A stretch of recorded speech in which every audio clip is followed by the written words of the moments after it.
తాకట్లో ఉన్న మీ బంగారాన్ని విడిపించి ఆ రోజు ఆన్లైన్ రేటుకి కొంటాం. Sharma gold company.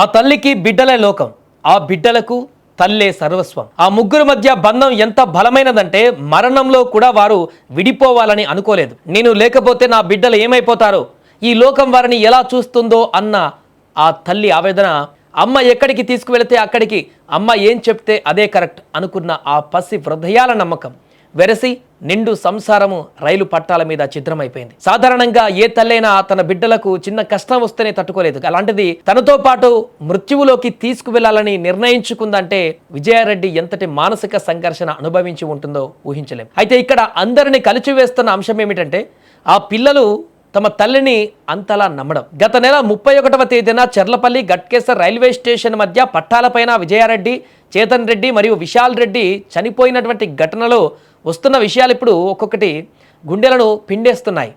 వాళ్ళ భర్త కూడా మాట్లాడాడు. ఒకసారి ఆయన మాట్లాడినటువంటి మాటలు కూడా మనం విందాం. ఎందుకంటే భావోద్వేగానికి గురై ఏడుస్తున్నాడు. ఆయన ఏం చెప్పాలో అర్థం కానటువంటి పరిస్థితుల్లో గెలిపాడు. ఒకసారి ఆయన ఏం మాట్లాడారో కూడా చూద్దాం. ఫ్యామిలీ బాగా చూసుకుంటుంది, నన్ను కేరింగ్ చూసుకుంటుంది, పిల్లలు కేరింగ్ చూసుకుంటుంది. ప్రేమ ఎక్కువ. మమ్మీ అంటే పిల్లలకు అంతే ప్రాణం. ఇద్దరికి మమ్మీ లేకపోతే ఉండలేరు వాళ్ళు. 27 మాట్లాడింది.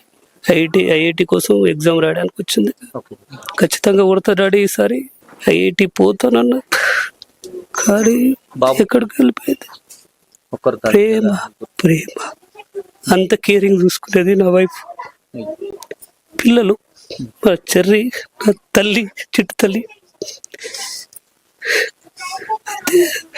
మా అబ్బాయి విశాల్ రెడ్డి. పిల్లలకు అమ్మ పైన పిల్లలకు ఉన్న ప్రేమ వారి మరణానికి దారితీస్తుంది. పిల్లలకు ఈ లోకం గురించి తెలియదు. వారికి తెలిసిందల్లా అమ్మ. నాన్న దూరంగా ఉండడంతో అమ్మే వారి సర్వస్వం. అమ్మ అన్నం పెడితే తింటారు, అమ్మ నిద్రపోమంటే పడుకుంటారు. చివరికి ఆ కటిక చీకట్లో మృత్యువు వస్తున్న పట్టాల మీదకు రండి నాన్న అని పిలిచిన అమ్మ ఏదో మంచి చేసే ఉంటుందని నమ్మి వెళ్ళారు.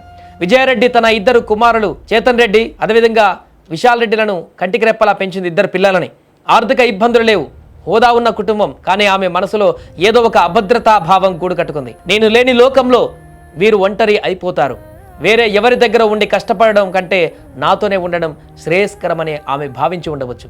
అమ్మ చేయి పట్టుకొని పట్టాల మీదకు నడుస్తున్నప్పుడు ఆ భయంకరమైనటువంటి శబ్దం చేస్తూ వస్తున్న రైలును చూసి ఆ చిన్ని ప్రాణాలు ఎంతలా వణికిపోయి ఉంటాయో. కానీ తల్లి కౌగిలిలో ఉంటే ఏ భయం ఉండదని నమ్మారు. అమ్మ మాటను కాదనలేక, అమ్మను వదిలి ఉండలేక ఆ చిన్నారులు మృత్యువును కూడా ప్రేమగా ఆహ్వానించారు.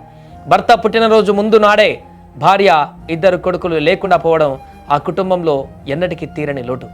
ఉప్పల్ నుంచి గట్కేసర్ వరకు ఆ తల్లి గుండె ఎంత బరువుగా మారిందో ఆ సీసీటీవీ దృశ్యాలలో కనిపిస్తున్న వారి ఆఖరి కదలికలు చూస్తుంటే కళ్ళు చెమర్చకమానం.